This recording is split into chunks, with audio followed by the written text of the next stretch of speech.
Good afternoon everybody. The topic for today's video is Karachai-Balkar people.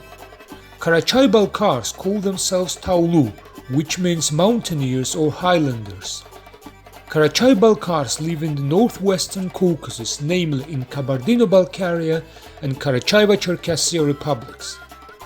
In Kabardino-Balkaria they represent minority, while in Karachaiva-Cherkessia majority. This ethnic group inhabits mountainous valleys of rivers Kuban, Teberda, Malka, Jaguta, Greater and Small Zelenchuk, Laba, Baksan and Chegam. The total number of Karachai-Balkars in Russian Federation is up to 350,000.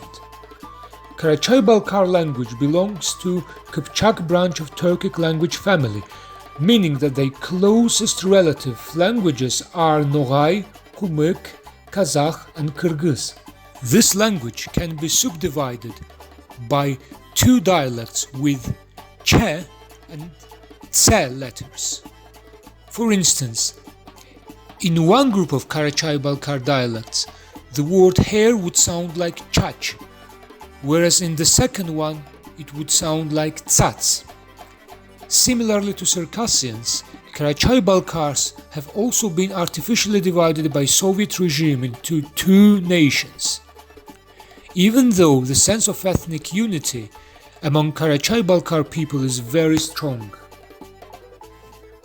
Nowadays, Karachai-Balkars are Sunni Muslims. However, in 19th century, their Islamic practices were mixed with Christian and paganist traditions. More precisely, Karachai-Balkar's pre-Islamic religion had strong elements of shamanism.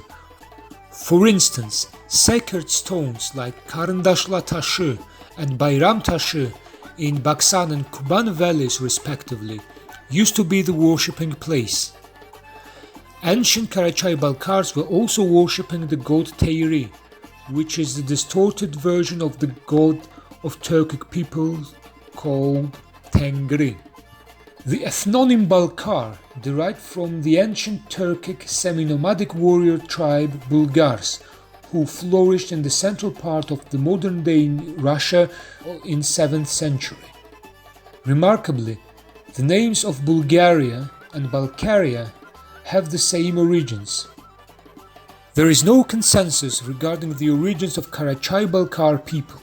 According to the first hypothesis, the ancestors of Karachai-Balkars were nomadic Turkic tribes known as Kypchaks, who migrated to the North Caucasus in medieval period.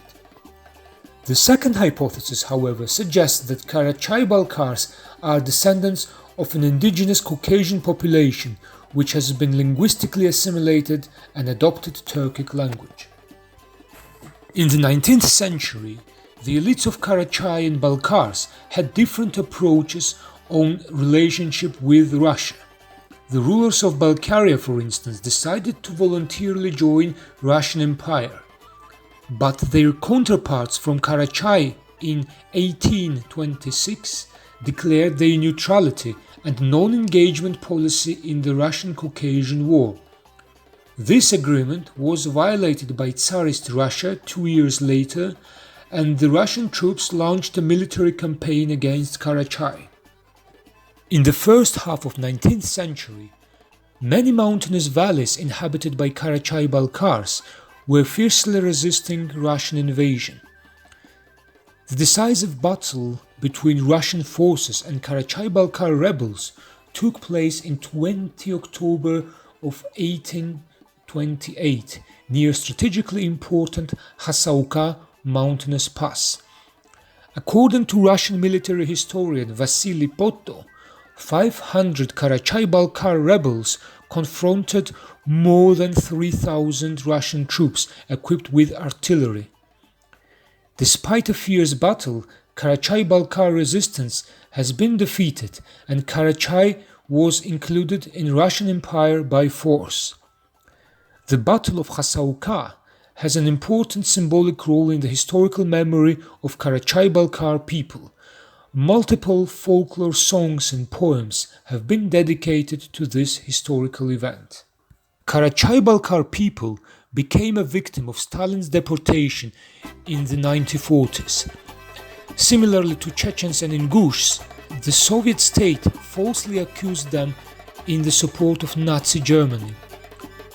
Balkars were deported to the Central Asia on the 8th of March in 1944, whereas Karachais were deported between the 2nd and 22nd of November of 1943.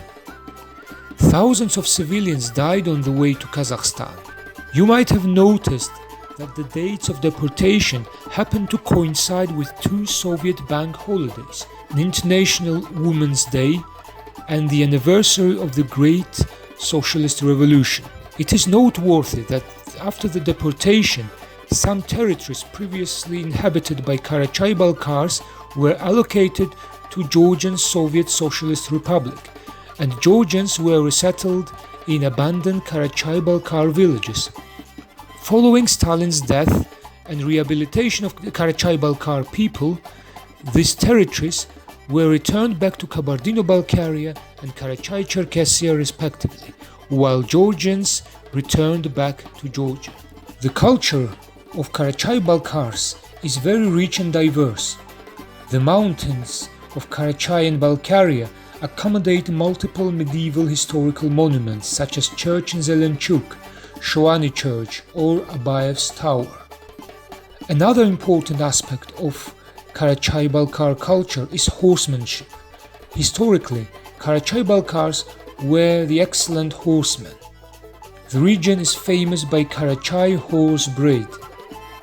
And finally, the highest mountain of the European continent, Mount Elbrus, is located in territories of Karachai-Balkar people.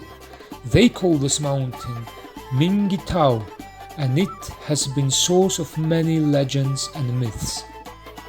Thanks for watching us, and don't forget to subscribe to my YouTube channel.